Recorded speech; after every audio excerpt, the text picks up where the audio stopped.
Carmelo Anthony to the Miami Heat. It's a possibility. I'm Jim Basketball with the latest ESPN headlines as Heat officials are looking in to their options of making a run at the New York Knicks star this offseason. Joining us on the phone is Brian Windhorst, who has this story with Mark Stein on ESPN.com. And Brian, June 23rd is the opt-out date for Melo with regards to his current contract with the New York Knicks.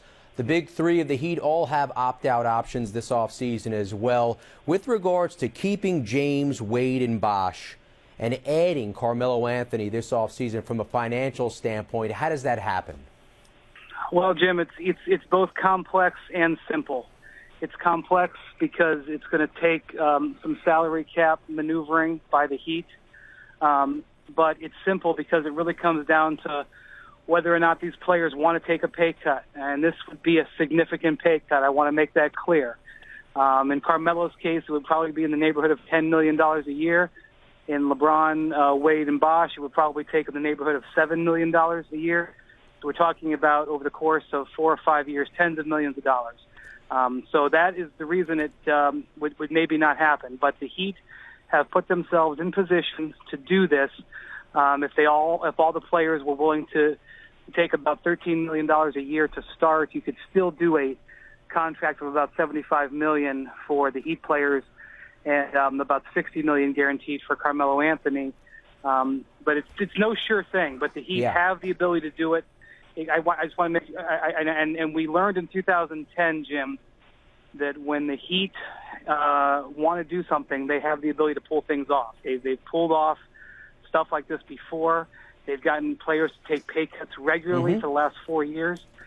So it is not impossible, and it's on the table. It's something that could happen. And Brian, though, that being said, the big three took pay cuts, but not drastic pay cuts to get together and form that big three in Miami. You're talking about significant pay cuts here, and while it's a great idea from the team's perspective, how amenable are the players, not only the Miami players, but also Carmelo Anthony? $10 million is still $10 million. Right. This is definitely ambitious. I think the difference between now and a few years ago is all of these guys are now going to be in their 30s. LeBron's turning 30 later this year. They, I think, are focused on extending their championship window and, ironically, possibly duplicating what the San Antonio Spurs did. It didn't get as much attention, but Tony Parker, Manu Ginobili, and Tim Duncan all took pay cuts in the last few years to help the Spurs add more talent to extend their championship windows. They all started playing fewer minutes, and they were able to continue to be competitive, compete for titles well into their 30s. And I think that's the mortality and the reality that the Heat players are facing here. They're currently, as we speak, Brian, they trail the Spurs 2-1 in the NBA Finals. How much does winning or losing the finals play a role in ultimately taking this huge run at Melo? It's hard to say. It's hard to say. Either way, they're getting older. And one of the things I think, especially for LeBron to realize, is he knows he's got to find a way to reduce his minute load. No matter what happens with the Heat this offseason, they have got to get somebody onto their team that can help get LeBron James' burden during the regular season down.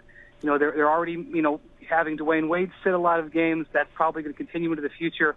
Ideally, you would knock LeBron's minutes down into the low 30s, like you've seen with the Spurs. Along with Mark Stein, Brian Windhorst has this story of the possibility of Carmelo Anthony to the Miami Heat this offseason. You can read more about it right here on ESPN.com. Brian, thanks for the insight. Thank you. Again, Melo with the Knicks a season ago averaged better than 27 points and 8 rebounds. Again, June 23rd is his opt-out deadline with his current contract with the New York Knicks. I'm Jim Basketball with the latest ESPN headlines.